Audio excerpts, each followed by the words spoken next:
करण्यात आलं होतं की आपण एका वेळेला एका शासकीय योजनेचा लाभ घेऊ शकतो ज्याचा लाभ 1500 पेक्षा जास्ती असेल, म्हणजे 1500 पेक्षा कमी असणार नाही. त्याच्यामुळे नमो शेतकरीचा लाभ हा साधारणपणे त्या लाभार्थ्यांना 1000 रुपयाचा लाभ जातो, तर लाडकी बहीणमधनं त्यांना 500 रुपयाचा लाभ मिळणं अभिप्रेत आहे, म्हणजे तो शासनाचा 1500चा लाभ हा त्यांच्या खात्यावर जात असतो. त्यामुळे साधारणपणे नमो शेतकरीचा आम्ही जानेवारी महिन्यापासून ते इम्प्लिमेंटेशन सुरू केलं, म्हणजे त्या लाभार्थ्यांना 1500च्या ऐवजी तिथे 500 लाडकी बहीण आणि 1000 नमो शेतकरी अशा पद्धतीनं झालं. त्याच्यानंतर आम्हाला आणखीन काही विभागाचे त्या ठिकाणी अभिप्राय प्राप्त झाले. आज माहिती व तंत्रज्ञान विभागाने IT विभागाने जो काही डेटा दिलेला आहे तो साधारणपणे चंक आहे, 26 लाखाचा तो चंक आहे. आता 2,63,00,000 जे काही रजिस्ट्रेशन झालं आहे याच्यातले साधारणपणे आमच्या छाननीमध्ये जी विभागाने छाननी केली होती सुरुवातीपासून त्याच्यामधनं जो लाभार्थ्यांचा आकडा होता जो 3-4 महिन्यासाठी स्टेबलाइज होता हा 2,47,00,000 होता.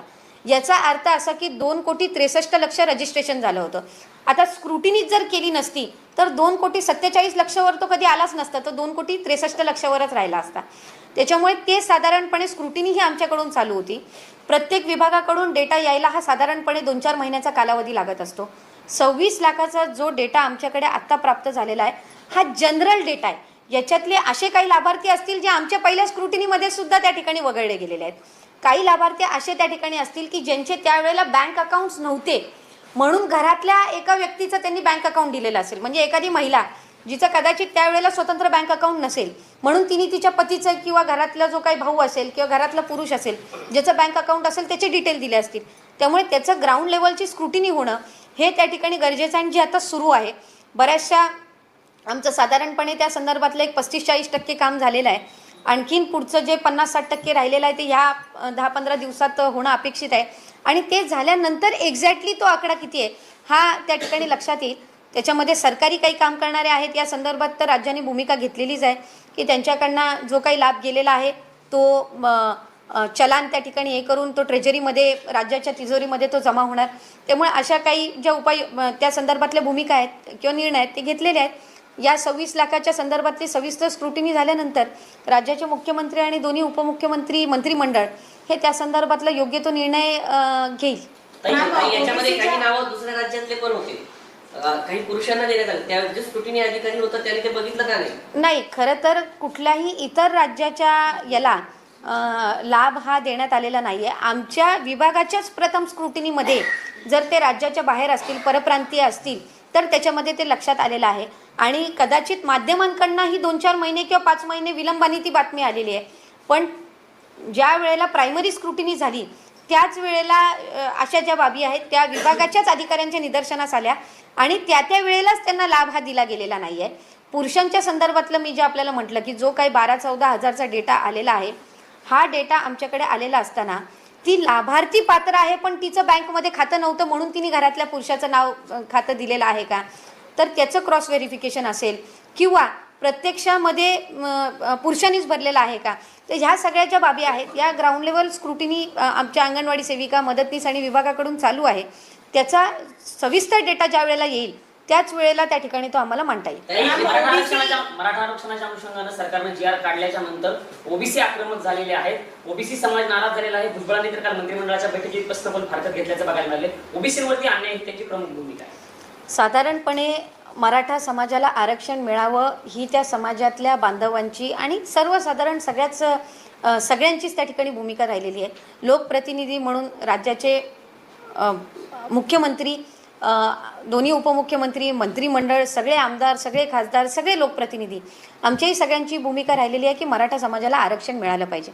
पण ते मराठा समाजाला आरक्षण मिळत असताना कुठल्याही घटकाच्या आरक्षणाला म्हणजे ओबीसीच्या आरक्षणाला धक्का न लागता मिळावं ही साधारणपणे त्या ठिकाणी सर्वांची भूमिका ही त्या ठिकाणी राहिलेली आहे. त्याच्यामुळे आज मराठा समाजाला जो काही शासन निर्णय निर्गमित झालेला आहे त्या उपोषण हे मराठा समाजाच्या वतीने जरांगे पाटलांच्या प्रमुख त्या ठिकाणी मार्गदर्शनाखाली आणि ते उपोषणाला सुद्धा त्या ठिकाणी समाजाच्या वतीने बसलेले होते आझाद मैदानावर आणि राज्याच्या मुख्यमंत्री महोदयांनी देवेंद्र फडणवीस साहेबांनी उपमुख्यमंत्री होते आणि त्यामध्ये एक उपसमिती त्या ठिकाणी तयार करण्यात आलेली होती आणि त्या उपसमितीने जे काही त्याच्यामध्ये सुचवलेल्या बाबी होत्या त्याच्यावर विचार करून हा शासन निर्णय निर्गमित करण्यात आला आणि तो जरी केलेला असला तरी सुरुवातीपासून शासनाने ही भूमिका ठेवलेली आहे किंवा मुख्यमंत्री महोदय आणि उपमुख्यमंत्री महोदय आम्ही सगळ्यांनी भूमिका ठेवलेली आहे की एका बाजूला मराठा समाजाला आरक्षण देत असताना ओबीसी घटकाच्या आरक्षणाला किंवा त्यांच्या व्यक्त केला। आज सकाळी साहेब नागपूर विभागातील आपण 5.6 लाख महिलांना आपण आज सकाळी त्या ठिकाणी त्यांचा जो सन्मान निधी आहे तो वितरित केला आणि त्यांच्या सगळ्याच जणींकडून आपल्या सगळ्यांचे आपल्या तिघांचे प्रामुख्याने आभार मानले जात आहेत आणि खऱ्या अर्थानं विभाग म्हणून ही महत्त्वाकांक्षी योजना आम्हाला आज राबवायला मिळाली याचा निश्चितच आम्हाला आनंद आणि अभिमान आहे। पुढच्या कालावधीमध्ये अधिक चांगल्यारीत्या ही योजना आणखीन लाभार्थ्यांपर्यंत पोहोचवण्याचं काम हे विभागामार्फत करण्यात येईल। आज महिला व बालविकास विभागाअंतर्गत या व्यतिरिक्त पिंक रिक्षाची योजना साहेब आपण घोषित केलेली आहे आणि राज्यातील 17 महानगरपालिकांमध्ये 10,000 पिंक रिक्षा या आपण त्या ठिकाणी उपलब्ध करून देणार आहोत जेणेकरून 10,000 महिलांना रोजगारी मिळणार आहे आणि त्या रिक्षांमधून प्रवास करत असणाऱ्या माझ्या माता भगिनींना सुद्धा सुरक्षित वाटणार आहे। नागपूर महानगरपालिका क्षेत्रामध्ये 1400 पिंक रिक्षा या आपण उपलब्ध करून देणार आहोत त्याच्यातून माझ्या माता भगिनींना रोजगारी मिळेल आणि त्या पिंक रिक्षामधून प्रवास करणाऱ्या माता भगिनींना सुरक्षितेचं वातावरण निश्चितपणाने अधिकरित्या जाणवणार आहे। त्यामुळे या सर्व योजना करत असताना लेक लाडकी योजना असेल, लाडकी बहीण योजना असेल, मुख्यमंत्री महिला सशक्तीकरण अभियानाअंतर्गत 2 कोटीपेक्षा अधिक महिलांना आर्थिकरित्या सक्षम करण्याचं आपलं अभियान असेल, हे सगळे अभियान मुख्यमंत्र्यांच्या आणि दोन्ही उपमुख्यमंत्र्यांच्या मार्गदर्शनाखाली महिला व बाल विकास विभाग अधिक काटेकोरपणाने त्याचं पालन करेल। अनेक जण यावर टीका करत आहेत पण जे टीका करणारे आहेत ते सुद्धा आपल्या नावाने नाही तर स्वतःच्या नावाने बॅनर लावून तिथं फॉर्म भरतायत। काहींनी साहेब हाही प्रयत्न केला की चुकीचे अर्ज भरून कसा या माता भगिनींचा लाभ अडवता येईल हा सुद्धा प्रयत्न करण्यात आलेला आहे पण आम्ही विभाग म्हणून हा निर्णय घेतलेला आहे की जे काही 50,000 फॉर्म रिजेक्ट झालेले आहेत यांना सुद्धा पुन्हा फॉर्म भरण्याची संधी ही आपण सप्टेंबर महिन्यामध्ये देणार आहोत। त्यामुळे कोणीही या योजनेअंतर्गत लाभापासून वंचित राहणार नाही हा प्रयत्न विभाग म्हणून करत आहोत।